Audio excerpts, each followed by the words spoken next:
Bonjour à tous, j'espère que vous allez bien. Aujourd'hui, je voulais vous faire une vidéo un petit peu différente parce que je suis en plein dans mon projet des 100 jours. Donc pour ceux qui ne me suivent pas, je suis en train de peindre pendant 100 jours, sans sommet. C'est ça mon thème cette année. J'ai fait d'autres projets où j'ai fait les 101 départements français, j'ai fait 100 ciels.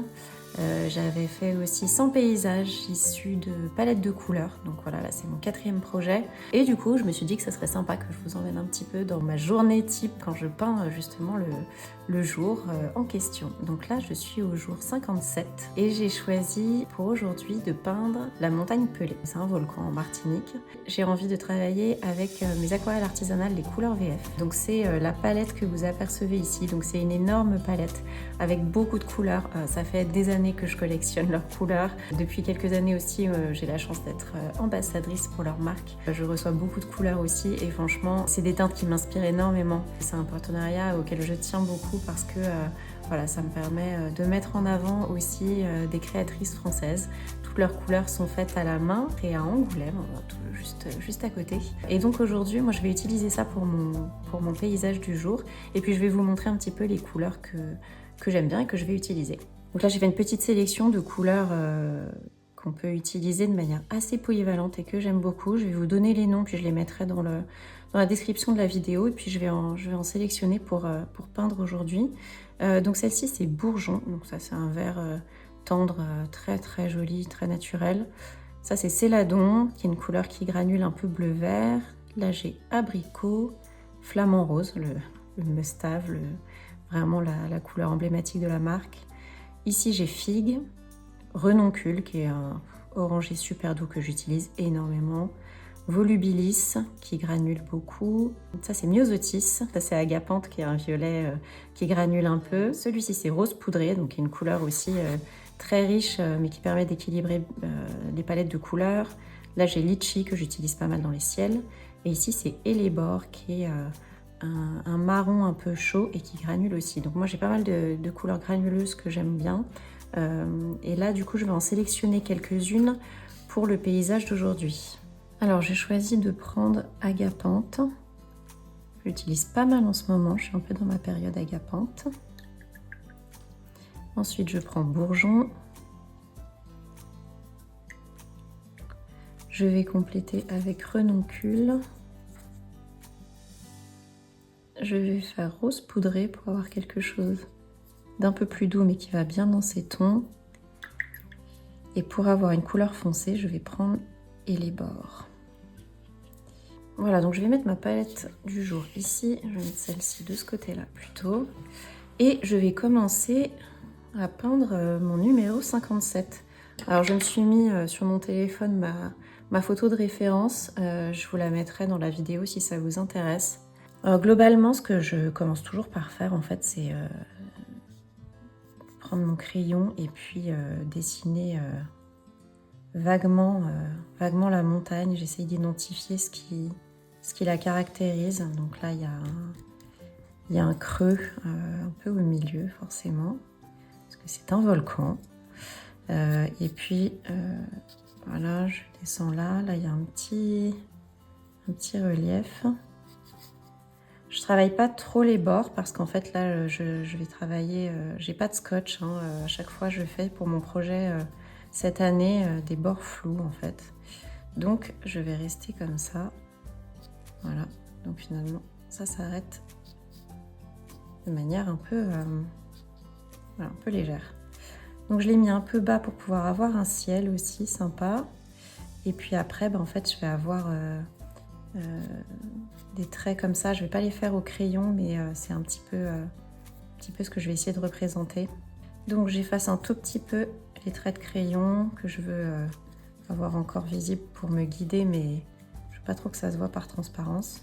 Alors je vais commencer par prendre, je prends plutôt des petits pinceaux parce que j'ai un format 15×15 qui est pas très grand. Je vais commencer par le bourgeon, le vert tendre assez clair, parce que j'ai envie de le poser sur des zones ici. Donc je vais suivre un peu ce que j'ai dessiné et puis je vais suivre, je dirais, la forme de la montagne, ce qu'elle... voilà, là, par là il y a plus d'ombre, donc je vais plutôt en mettre ici. Je vais utiliser pas mal d'eau. Et puis je pense que je reviendrai sur ce bourgeon plus tard, mais pour le moment je veux équilibrer un peu tout ça. Et comme j'ai une petite surface, il faut que je puisse mettre toutes les couleurs. Donc là je vais enchaîner avec renoncule ici, un petit peu ici aussi. Je vais en mettre sur le petit relief là. Et je vais en mettre en dessous là, dans cette forme là.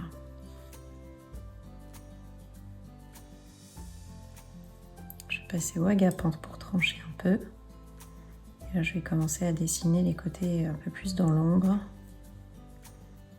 Petite zone.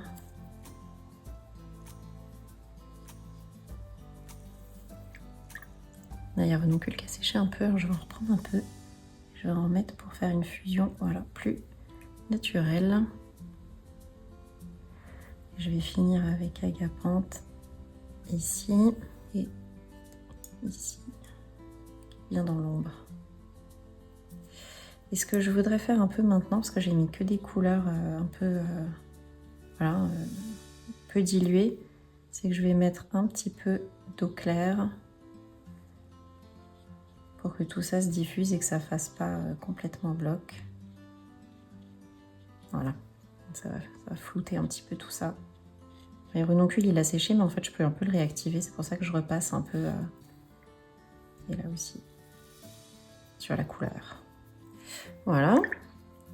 Je vais prendre un pinceau plus petit pour les bords parce que je prends des pinceaux petits quand je veux pas que les fusions soient trop fortes, parce que forcément sur un plus petit pinceau on a moins de peinture et donc là j'ai envie de garder ça un peu modéré. Voilà. Et je vais quand même la faire fusionner juste avec le vert en dessous. Donc j'utilise juste un peu d'eau claire quand je finis les fusions comme ça. Là il y a aussi un petit peu de couleur plus foncée. Ici aussi.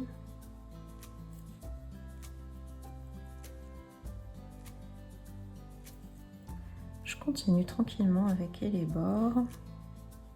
Et je continue de marquer un petit peu la forme de la montagne. Donc ici, il y a du plus foncé qui part par là. Voilà. Avec de l'eau claire. Je veux vraiment pas qu'on ait des formes trop brusques avec les couleurs foncées. Je vais utiliser mon rose poudré du coup pour finir les zones que j'ai pas encore peintes.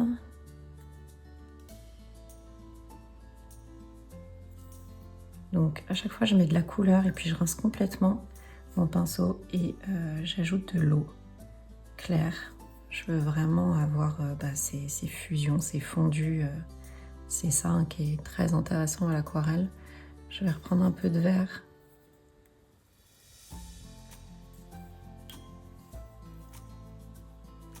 Voilà.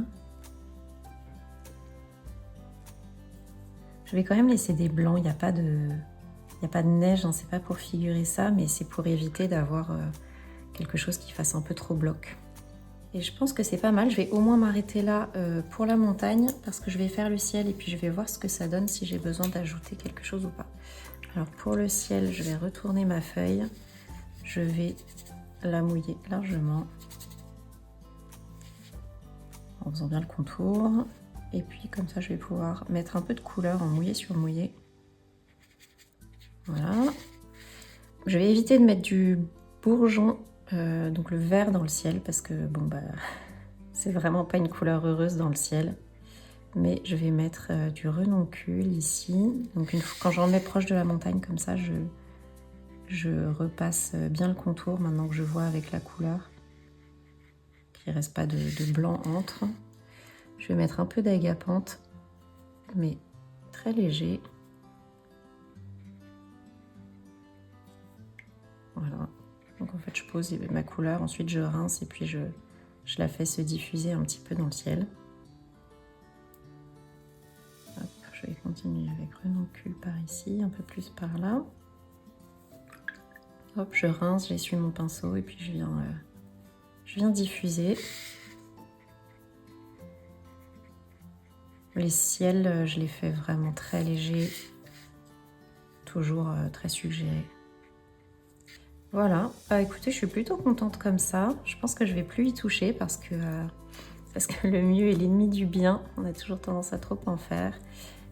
Et là, ça me plaît.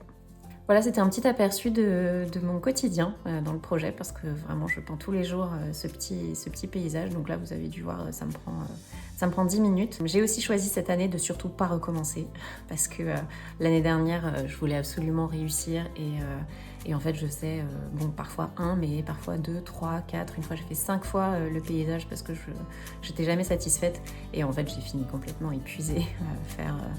Faire 100 jours un paysage, c'est déjà un morceau, mais alors faire 100 jours, 1, 2 ou 3 paysages, c'est vraiment dur à tenir comme rythme. Voilà, c'était une vidéo un peu hybride, tuto, vraie vie.